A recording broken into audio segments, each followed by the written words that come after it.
This podcast is a proud member of the Unidentified Network.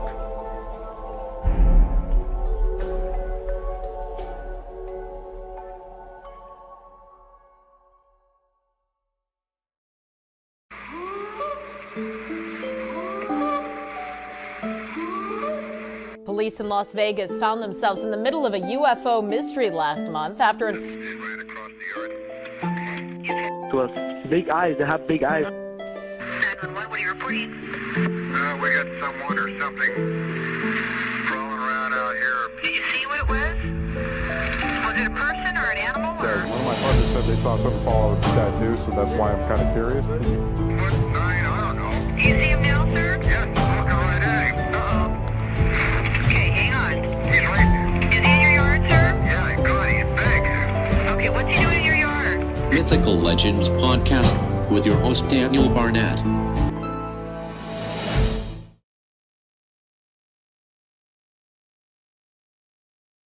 And welcome back to the Mythical Legends podcast. Happy Sunday, everyone, and I hope everyone is well. Please welcome to the stage my co-host, Miss Jill Roberts. How are you now? Hey, hello. Yeah, really good, really good. Had a good day today. Sun was shining, excellent, and got all my last bits of Christmas things done. You'll be pleased to hear, Daniel. Apart from mine, though, because I haven't actually Apart given from you your mine. presents, yeah, I seem to have forgotten yours. Yeah. Never mind. That will not go down well later. Well, yes, and I gotta say, before we start this podcast, I have a new piece of Bigfoot gear today. Probably the most important piece of Bigfoot gear. Ooh, I like it. That's great. I like that. So that will be hanging back here with me. If I can get that balanced. If it falls off, please everyone laugh, because it will be funny.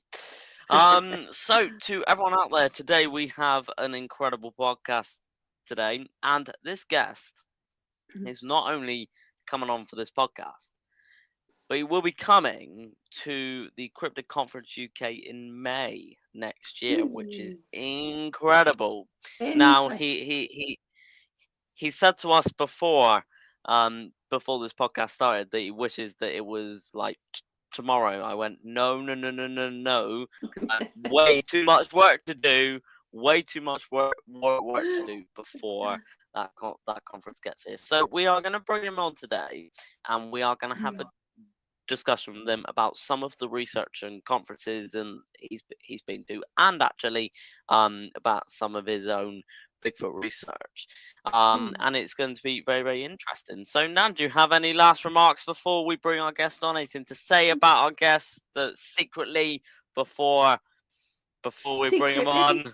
Let me think. No, don't have much gossip on Ron. No, we better just bring him on. Bring him on and chat to him. I love that by accident, and I will kick your ass later for just releasing our guest, but it's fine. So ladies and gentlemen, boys and girls, please welcome to the stage Mr. Ronald Murphy. Hey, folks, I am delighted to be here. It's a delight and an honor to be with you here on a Sunday afternoon.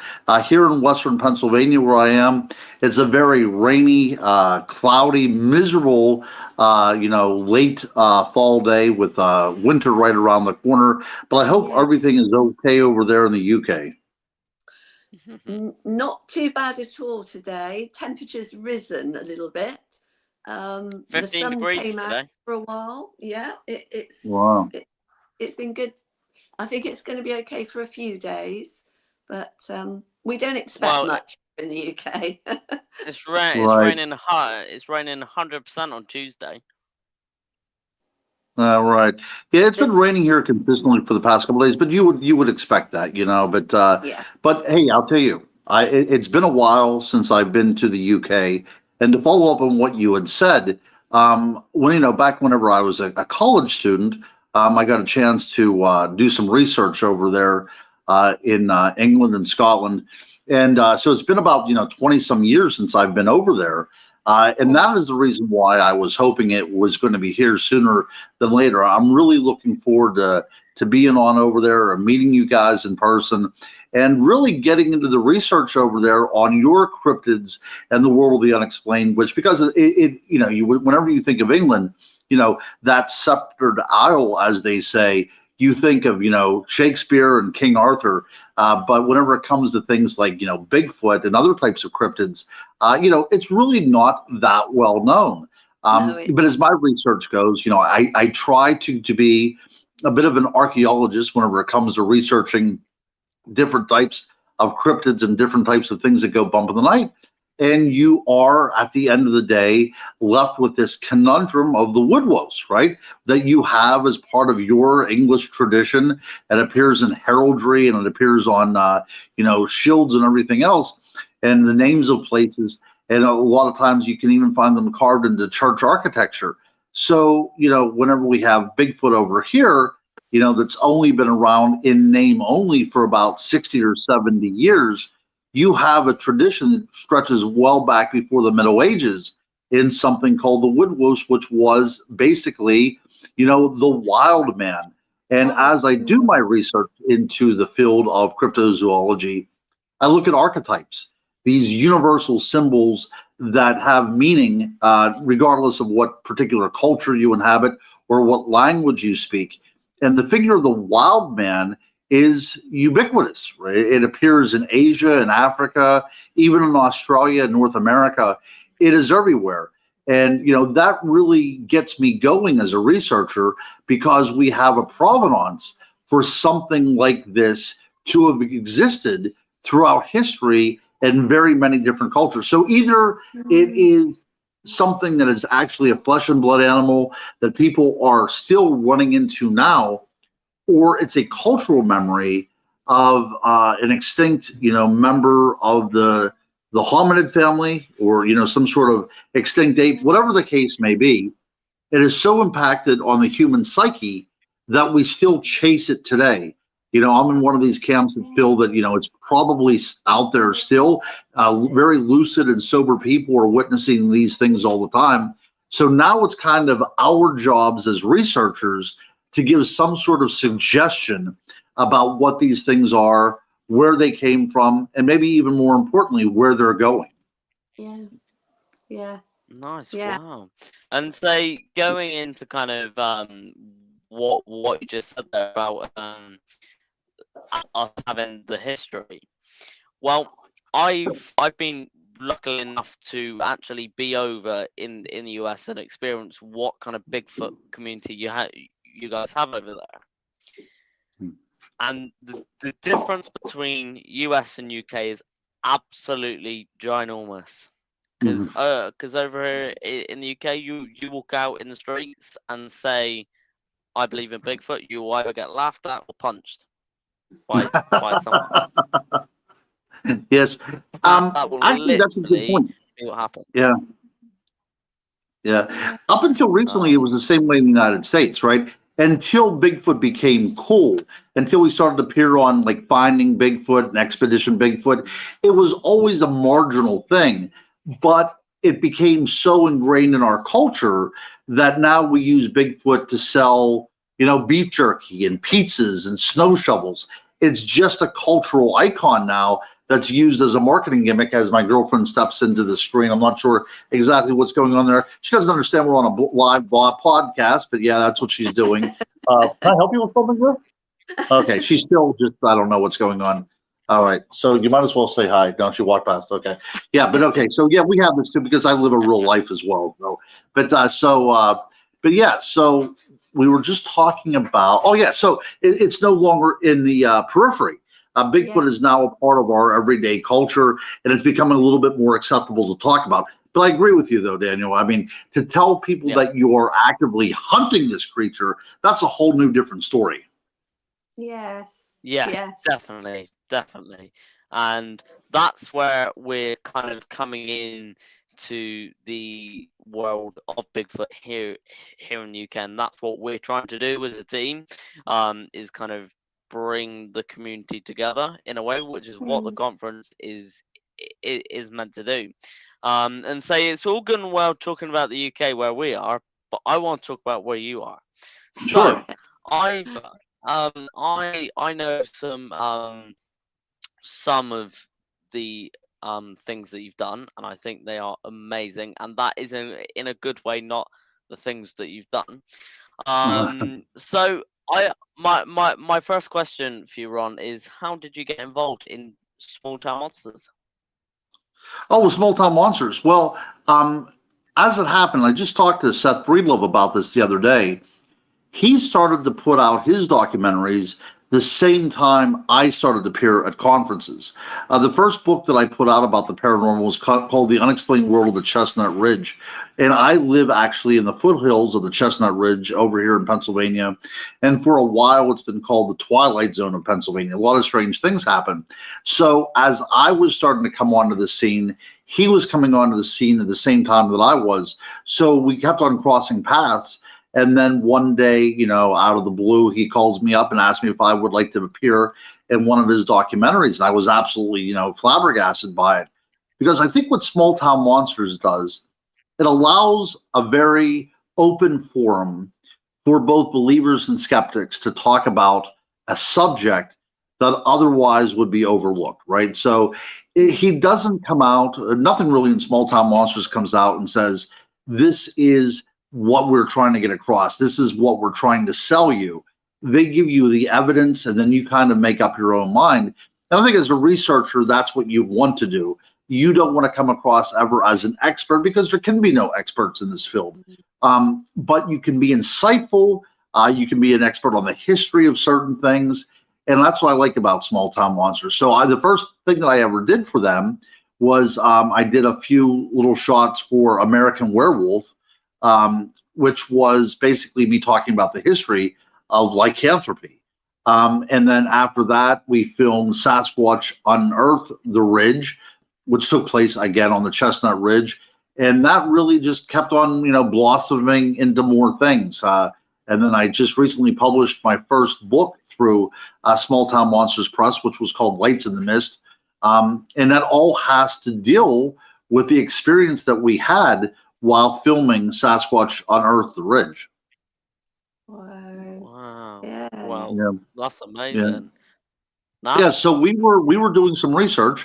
Now this is a Bigfoot documentary, right? So they get a group of researchers together, and you go out and you do the howls and the banging on the trees and everything that people would expect Bigfoot researchers to do, because nobody wants to watch a documentary on television for an hour and nothing happens. So you have to kind of go through the motions and say, this is how we could try to trigger a response, or we could use this to try to elicit some sort of reply. And a lot of people comment and say that you look like idiots out there and everything. But you have to understand, we're out there for, 4 or 5 hours at a time. So you have to do something to try to get some sort of response within the environment. Or as I said, nobody will sit there watching. And, we did some of the howls and some of the tree knocks and nothing really happened. And it was getting later into the evening. And Seth and I were on this one logging road. And all of a sudden we hear, well, actually, hearing is probably the wrong word to use. We actually felt a very low rumble that probably would be reminiscent of a moan, something along that line. But we felt it more, I think, than we heard it. So we knew instinctually that there was something going on, but we really didn't know what was going on until the evening progressed even more. So after this rumble, this moan, this howl, this vocalization, I guess you could say, we start hearing what sounds strangely like a tinkling, like wind chimes, and deep in the woods with nobody else around. And we're miles from the nearest house, and we start hearing this very uncanny sound of wind chimes. There was definitely a cadence to it. You could hear this inflection of different notes. And then after that, we start witnessing these lights. If you were in England, you might call them will-o'-the-wisps or St. Elmo's fire. Here in the United States, we really don't have many names for them. Spook lights, what have you. But we start witnessing these earth lights now in the environment. And it seemed that these lights, were kind of appraising who we were, why we were out there. And the Sasquatch expedition now becomes an encounter with these unexplained earth lights that were going on. And this is one of those few times whenever you can recount an encounter and also say it was captured on film, which it was. You can go to episode 2 of Sasquatch Unearthed. It's called Spectral Bigfoot, and it is an hour and 15 minutes of what we observed out there in the woods. And to kind of piggyback on that as well, too, Tyler Hall, one of the participants at Small Town Monsters, are really a brilliant kid, a great mind for the paranormal and for history as well, too. He put a documentary together called, UAPs of the Forest, which is this idea that throughout the world, especially in this region of the world, the Chestnut Ridge region, that we do have unexplained aerial phenomenon in the guise of these lights that seem to be some sort of sentient power with them as well. They seem to interact. They seem to almost comprehend what's going on. And because this was done in conjunction with a Bigfoot investigation, it leads me as a researcher to, maybe suggest that these lights have something to do with the Bigfoot phenomenon. Yeah. And was the sound that we're hearing, the frequency that we were hearing from that moan, as well as from the sound of these wind chimes, could this paranormal entity that we call Bigfoot be produced of sound and frequency and vibration? And is it coming into our world through these means? I think it's something to consider. A lot of people, especially when we're dealing with the Dogman as well, have talked about sounds associated with the encounter. So as a researcher, I'm starting to suggest that what we think is Bigfoot and Dogman and even UFOs and ghosts might be based upon these vibrations and these frequencies which are naturally occurring within our world. Wow, yeah, it's such a massive subject, isn't it? And you can, whether it's separate or linked, and it makes far more sense actually for it to be linked, doesn't it? It does. Yeah, so it's that gray area of the paranormal, and that's a great point. A lot of researchers they have tunnel vision, right? They are in a flesh and blood camp, so that's all that it could be. Or they see the Bigfoot as an extraterrestrial or interdimensional, but they fail to take other things into account. Whenever I was over in England doing research, that cryptozoological side of me, that paranormal side of me, wanted to do some research as well too. So I also investigated the world of the fairy realm in certain locations. And to me, whenever we talk about fairies, that really makes sense to me. These are elemental creatures that can shape shift, and then also, through the use of glamour, which is a fairy term, can appear other than they are.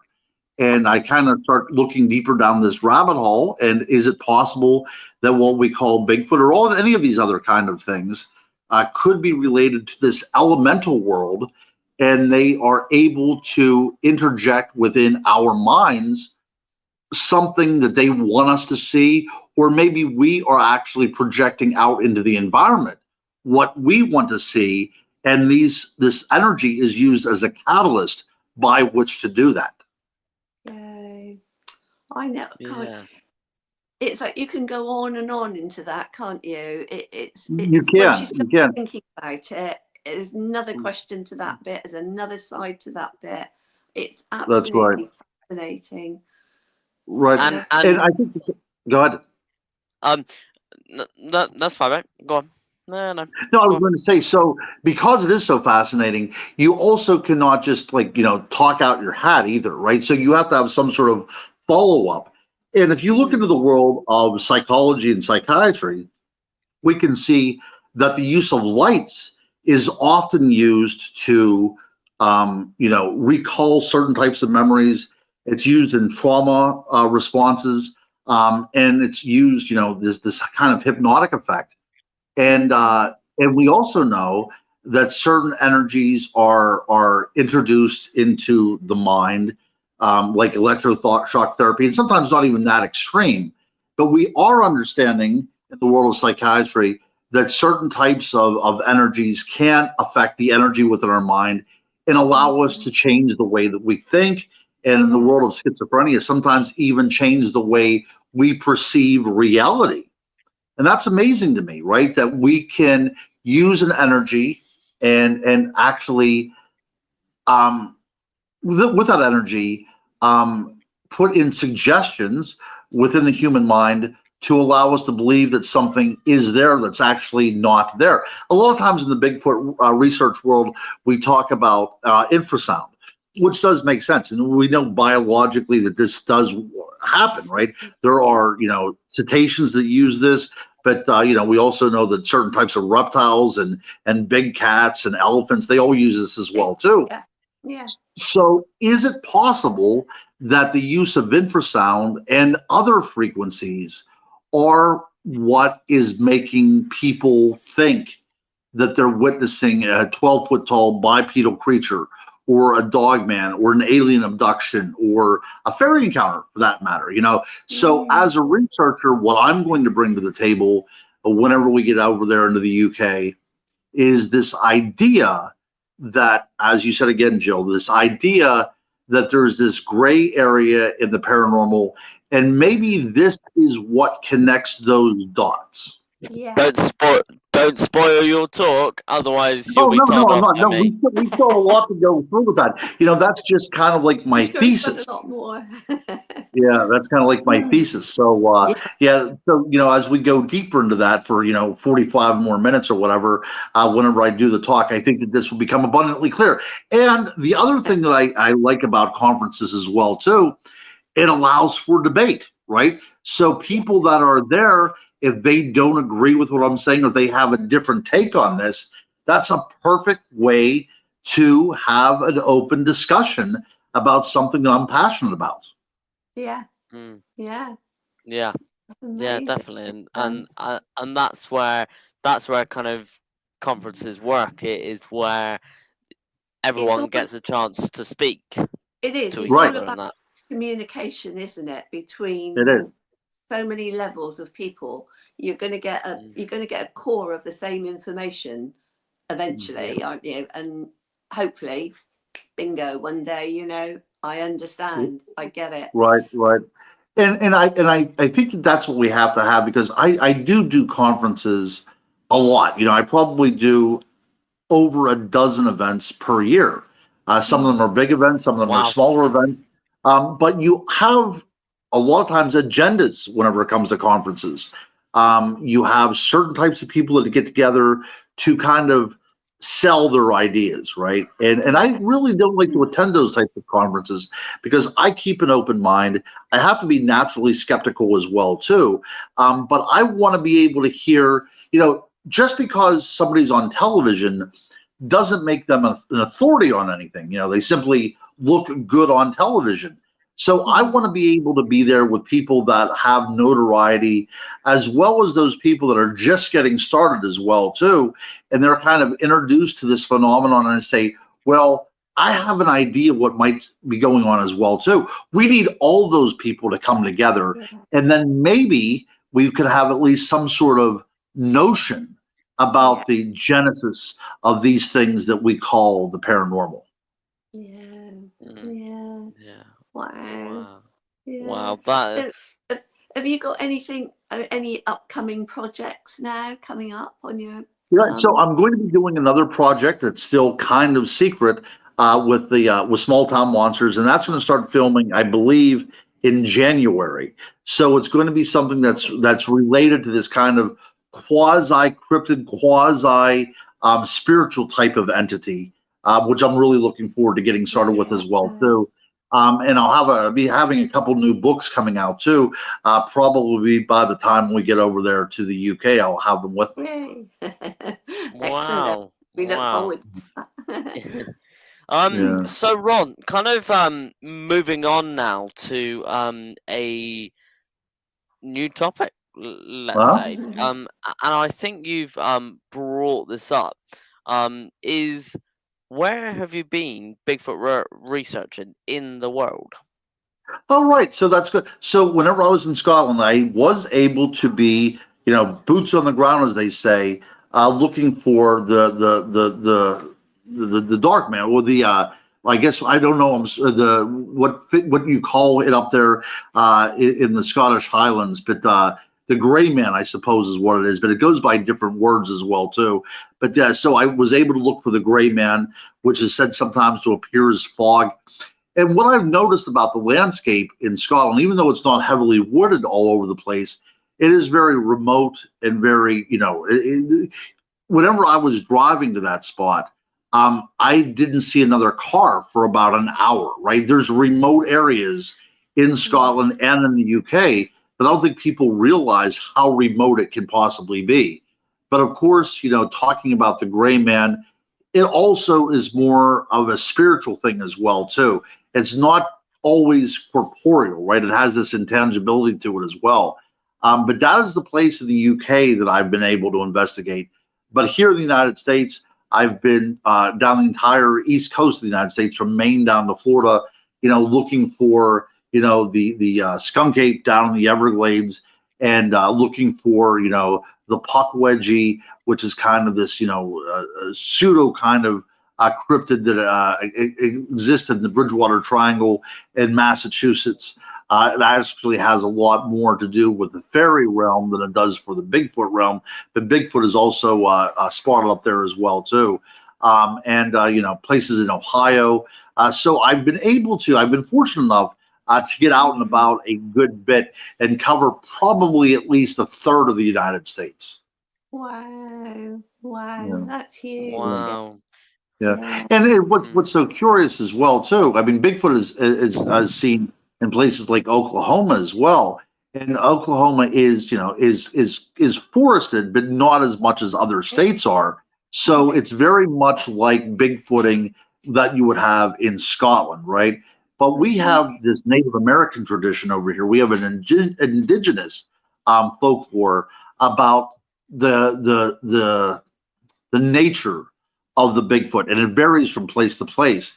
And so with that nature of the Bigfoot, also the investigation varies from place to place too, on how you're going to go after looking for this kind of elusive quarry. Do you have a favorite place? Sorry, Daniel.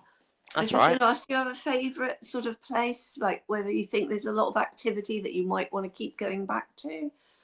Well, the Chestnut Ridge, absolutely. That's why I still live in the same area that I do. Yeah, it's just one of my, like right out my back door. I'm familiar with it and everything, so it's one of my favorite places. The other place that I really do like too is Florida. I do like the skunk ape is a completely different types of investigation, because you're in an area that has something called sawgrass, right? And basically, it's grass that is like a razor blade, And there are proper grass. Yeah.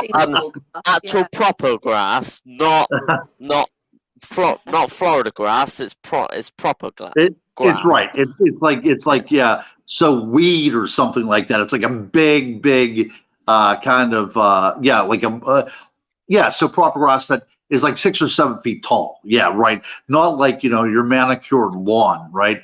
So everything in the Everglades wants to kill you. That's true. It's like our version of Australia. I ran into a lot of alligators, and some of them, nearly 12 feet long. I mean, these are dinosaurs out there. Now, whenever I was down there investigating, there wasn't the proliferation of the large snakes that they have now, right? So whenever I was there, it was very most of the animals were native to that area. I didn't encounter any animals that were not from that area. No, nothing like introduced pythons and everything like that.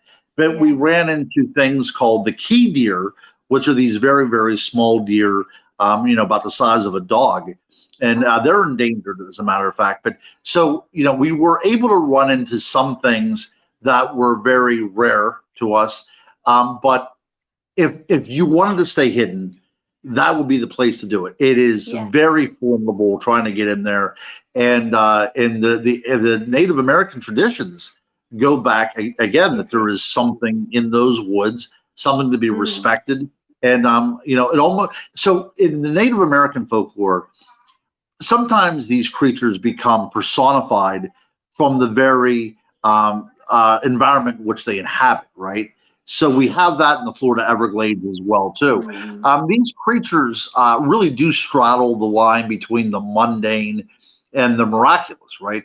And I think that we have to look at that as well, too, because the same way that we would be doing this in England is we have to try to go back as far as we can to find out what the initial belief was in these things. And once we get to that level, then we can start deciding, is it even advisable to go look for these things? Because maybe they do live in a realm that is not conducive for research. Maybe they are part of a different dimension or a spiritual realm where we'll never get an answer because they are just simply not part of this world.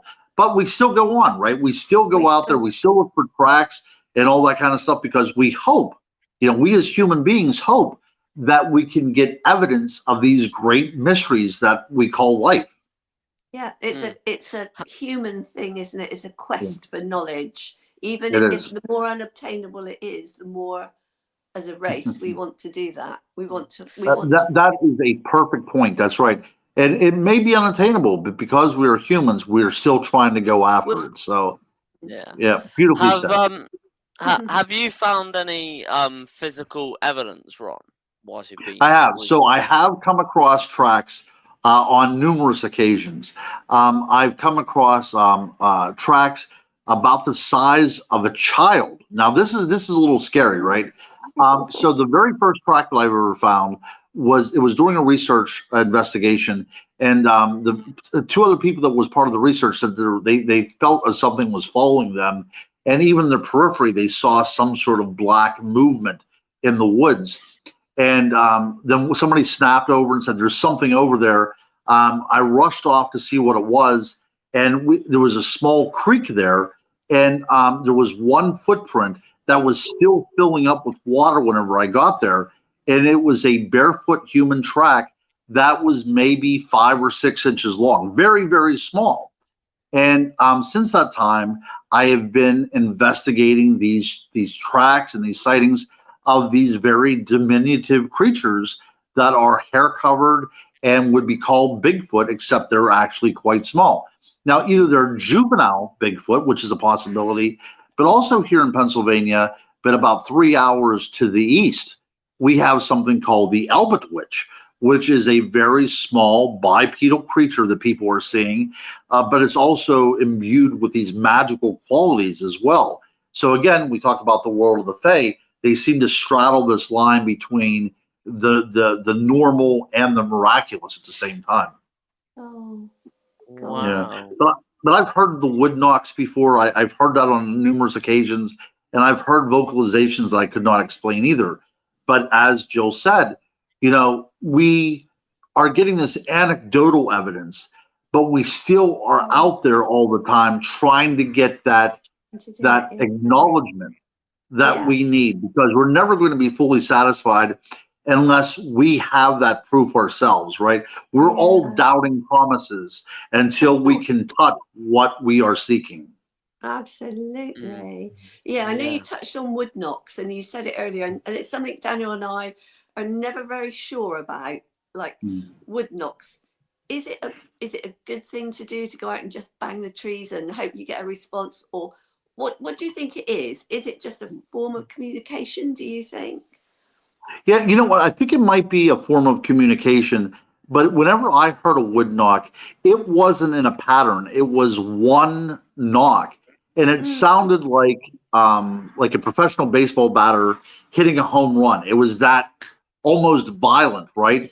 And I think the reason why when we go out in the woods and we hit on the tree like 2 or 3 times is because patterns really don't exist in nature. So if you would hear 2 or 3, responses, then there's something intelligent out there mocking what you're doing. But I think the idea of getting a response from those things is not very hopeful. And I'll tell you why. If there's creatures out there responding in kind of a woodland Morse code, if you will, then whatever we are talking, what we're sending in the environment would be completely foreign to them, right? Yeah. And I think that whenever you have a knock, it's basically to tell anything else that's in that environment that there is something here with us, and it's a way of communication without really giving away where you're located. It's a great way to be territorial without being confrontational. Yeah. We often just debate that, don't we, when we're out? Yeah. Yeah. So, Ron, my last question on this topic is so there's a lot of questions about Bigfoot's bones. Now, it's a topic that I used to cover a lot on these podcasts. But what's your opinion? Where do you think these bones go? Well, so as you're asking me today, on my line of thinking is they are not completely part of this world. I know that sounds a bit of a cop out, but I mean that's one thing that I can say is that they are interlopers into our world, or we are occasionally interlopers into their world. But if we look at other traditions, and we look at Native American traditions, we do know that even though they have a spiritual element to them, they often are seen as creatures that are burying their dead, right? We have the famous Lovelock Cave here in the United States that could have been a place where these creatures, had sought shelter, but also maybe buried their dead as well, too. There's also a notion that there might be cannibalism going on, but I really don't buy that either. If there are these elusive, self-aware, intelligent creatures out there, then obviously they have shared their evolution with human beings. And I have been around 50 years, and I know that human beings are something to be very wary of, and I'm a person, right? I'm a human being. So if you think that one of these creatures have been out there, for 200,000 years living along human beings, and they know that anytime that they cross paths with human beings, it never ends in a very good way for them, then I think just through habituality with this, you're going to do everything that you can to hide the fact that you exist within their world. And that could mean, burying the dead in places that would never be able to be found, or, and hiding it in certain ways. So there's no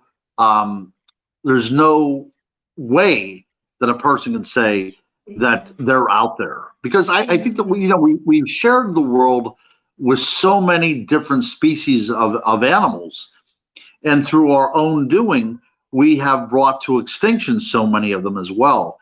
And I think, when we talk about the Denisovians, when we talk about the Neanderthal, it's very possible that we put these other groups into extinctions. And if there was another group out there, whether it be the Gigantopithecus or another hominid that was is what we would call Bigfoot, we probably tried to, kill those things off as well. And in order for them to have any kind of place in this world, they had to go into the places that were the most inhospitable for human beings. And that's their little niche. And I think that might be what's going on. It's just simply knowing that human beings are not kind, that they'll do everything in their power to not only hide their numbers, but also hide the fact that they do exist within our world. Yeah. Very point. Yeah. And I think that's what a lot of people ask themselves is kind of what do you think Bigfoot is? I think that's a really good question to Right. kind of cover. Yeah, So but it's been out there for this long of a period of time, right? And it has to have intelligence. Now, a lot of people rate intelligence based upon culture and stuff, and to a degree that is the case. But there's a lot of animals out there. I mean, the chimpanzees even have something called a protoculture, and it's very possible that what Bigfoot is. There may be a culture out there in and of itself. There probably would definitely have to be a protoculture out there for them to last this long. But they would have to have intelligence. And I think a lot of times we overlook that. They would have to be nearly as intelligent as we are. But there's also different types of intelligences. They may be far more intelligent whenever it comes to the natural world. And that's what's keeping them alive. But they also have to be self-aware. They have to know that they are seen as a target by other things out there, and that's why they're staying, deliberately hidden. Yeah. yeah, Yeah. yeah, It's quite likely, isn't it, that they are actually super intelligent, and we're the Sure. ones that sort of look stupid. Right, and that may be the reason why they took on a spiritual component as well too. That they were seen as just something that was, a natural part of the environment that worked with a human-like intelligence, and that's why they were seen as this conduit between this world and the other world as well too. yeah. Wow. On to you. Well, on to me. Oh well, I Yeah. think we were going to try and just get on the topic of your conferences. I know. No, that's right. That's right. So famous. I don't know. Do you just tell us a little bit about some of the places you've been, where the places you like to, where you've appeared, where you've spoken? Oh, sure. So, some of the I've been to the Michigan Paracon in the Upper Peninsula of Michigan, and I've done the New Jersey Para Unity Conference. I've spoken at Gettysburg several times. I've appeared in Texas to talk at the Dogman Conference, which I was really thrilled to do. I spoke at American CryptidCon twice, the first 2 years in which it was in existence. And so I've spoken all around. I've been blessed to have been asked to speak in different locations around this great country of ours. And like I said, this will be the first time I'm speaking beyond our borders, and I am thrilled and honored that I will be speaking at your conference. Oh, we'll be so thrilled to have you. It's going to be amazing. Well, I appreciate that, guys. You've always been very hospitable to me already, and I haven't even set foot over in the country yet to meet you guys. So, like I said, I'm only expecting the best. Oh, well. Oh no! Look, just being yourselves is enough to get it through. I promise you. And so Ronald, or Ron, my last question for you then, okay, is where do you plan to go next? So obviously you've got our conference in May, but where do you plan to go next with your Bigfoot journey? I'll call it. Where can you see yourself in 5 years, let's say? Right. Well, that's a great question. So this year coming up, 2025, I will be at different conferences. I'll be in Missouri speaking at a conference. I'll be at several places in Pennsylvania as well. So my dance card is pretty full. But in order to get the complete overall view of what Bigfoot means, I would like to become more ensconced in Native American traditions. So I think a lot of time out west would need to be done. And if you are putting out my timetable for 5 years, I would love to get the opportunity to go to Australia and investigate the Yowie. I mean, we talk about these ancient cultures and everything, and oddly, Australia is one of these cultures that is the most has the most provenance and the most lineage. Right, it's been around unbroken for about 35,000 years, which, as human cultures go, is pretty impressive. And the Yowie is part of it's ingrained within their idea of religion and the environment, this whole kind of dream time in which people encounter every now and then. So I would like to get into that as well too. I would like to start getting into the religion side of the wild man archetype and see how that so impacted people on our journey to becoming modern humans. And that's where kind of say we have a place called Glastonbury here, which I hear you might like to visit at some point. And say I've been to Glastonbury a few times. We've driven through it, but when in April was it, Nam? Was it in? Yep. Must have been.